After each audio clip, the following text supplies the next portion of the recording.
Avez-vous déjà vécu une scène digne d'une comédie absurde face à votre téléviseur, dont les acteurs principaux en sont les télécommandes? C'est en effet un produit très redondant dans l'habitat. La télécommande envahit vos usages jusqu'à ne plus savoir ni comment, ni où les stocker à portée de main. On assisterait presque à la caricature d'un objet à la fois pratique et se rendant lui-même inutile par sa multitude. Gaspillage de matière, conception ratée, facilité de production ou biais de consommation. Je vous invite à étudier avec moi ces formes d'obsolescence qui jonchent notre quotidien.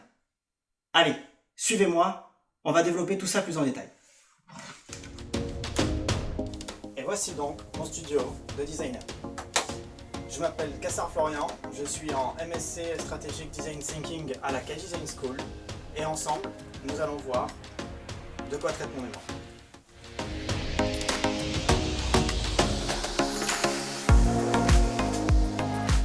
L'obsolescence d'objets, qu'elle soit programmée ou activée par des processus de remplacement de l'ancien par du neuf, est à l'origine de la surconsommation moderne.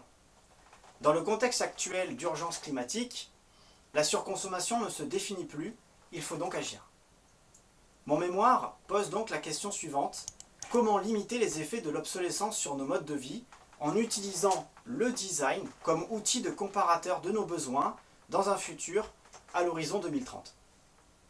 En m'appuyant sur les écrits de Dejan Šujic, Aurélia Lacombe ou Georges Perec, j'entrevois 3 pistes de réflexion qui me permettront de proposer une solution à la société de demain.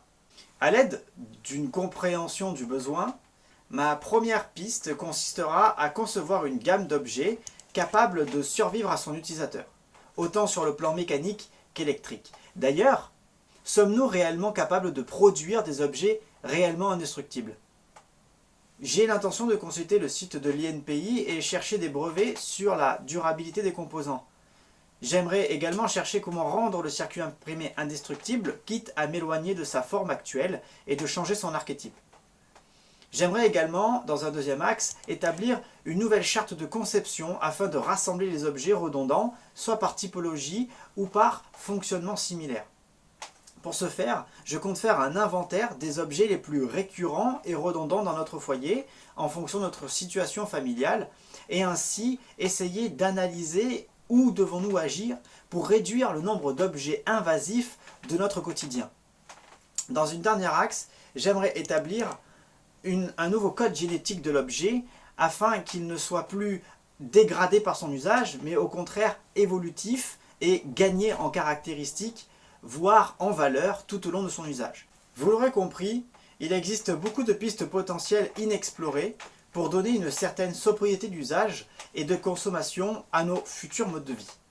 J'espère pouvoir apporter avec ce mémoire et ce projet de fin d'études une solution pertinente qui puisse à l'horizon 2030 nous aider à changer de voie concernant notre rapport aux objets.